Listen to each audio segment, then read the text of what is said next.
আজ আপনাদের জন্য বানাবো খুব কম মশলা দিয়ে একটি দুর্দান্ত স্বাদের চিকেনের রেসিপি। বাই দা বাই, আমি শিলাজিৎ আর আপনারা দেখছেন শিলাজিৎ কুকিং।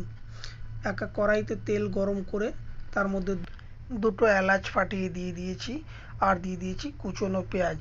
ভালো করে পেঁয়াজটাকে লাল করে ভাজা করে নিয়ে তার মধ্যে দিয়ে দিলাম 2 চামচ আদা রসুনের পেস্টটা যেই ভাজা হয়ে এসেছে, মানে কাঁচা গন্ধটা চলে গেছে এবং মশলা থেকে সুন্দর তেল ছেড়ে দিয়েছে, তখন দিয়ে দিচ্ছি চিকেনগুলো এবং চিকেনটা এর মধ্যে দিয়ে ভালো করে নাড়াচাড়া করে চিকেনটাকে মশলার সাথে মিশিয়ে হাই হিটে ভাজা করতে থাকবো।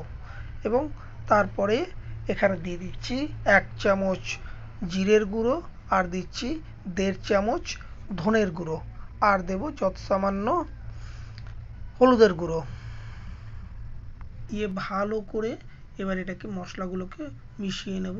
আর দেব হচ্ছে অ্যাকর্ডিং টু টেস্ট, আপনার স্বাদ অনুযায়ী এখানে দিয়ে দেবেন নুন।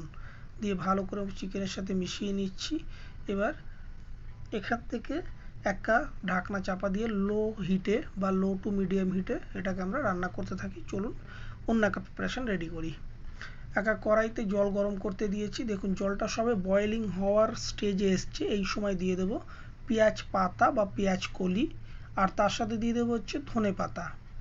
এটাকে ভালো করে আমরা সেদ্ধ করব মানে 2 মিনিট এটাকে ব্লাঞ্চ করব। এদিকে রেডি করে রেখেছি একটা আইস ওয়াটার, এটা আছে চিল্ড ওয়াটার, তার ভেতরে কিছু আইস কিউব নিয়ে নিয়েছি। এবার 2 মিনিট এটাকে রান্না করব। যখন এটা ফুটে উঠবে ভালো করে, দেখুন 2 মিনিট হয়ে গেছে। এবার এটাকে তুলে নিয়ে আমরা ডাইরেক্ট আইস ওয়াটারের মধ্যে দিয়ে দেব। এতে এর কালারটা কিন্তু খুব সুন্দর থাকবে এবং এটা ওভারকুকড হবে না। দেখুন আইস ওয়াটারে দিয়ে দিয়েছি। এবার যে স্টকটা রয়েছে স্টকটা আমাদের কাজে লাগবে আর ওদিক থেকে ওটাকে একটা পেস্ট তৈরি করে নেব।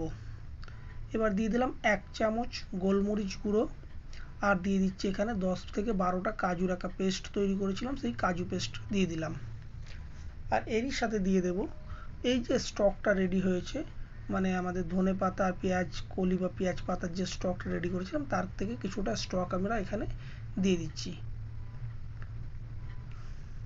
স্টক দেওয়া হয়ে গেছে, ভালো করে একটু মিশিয়ে নিয়ে এবার এটাকে একটা ঢাকনা চাপা দিয়ে 5 মিনিট রান্না করে নেব, যতক্ষণ তেল না ছাড়ছে ততক্ষণ। দেখুন সুন্দর গ্রেভি থেকে তেল ছেড়ে দিয়েছে। এবার যে পেস্টটা তৈরি করেছিলাম সেই পেস্টটা দিয়ে দিচ্ছি। পেস্টে কিন্তু খুব বেশি জল ব্যবহার করা যাবে না, তাহলে কিন্তু রান্নাটা ওভারকুকড হয়ে যাবে।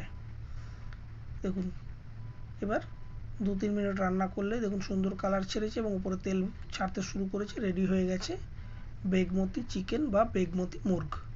রেসিপিটা খুবই কম মশলা দিয়ে তৈরি করা হয়। আবারও বলবো বাড়িতে একবার অবশ্যই ট্রাই করুন, খুবই ভালো লাগবে। যদি রান্নাটা ভালো লাগে তাহলে অবশ্যই লাইক কমেন্ট শেয়ার করতে কিন্তু ভুলবেন না। আর ফেসবুক থেকে দেখলে ফলো করবেন, ইউটিউব থেকে দেখলে সাবস্ক্রাইব করে সঙ্গে থাকবেন।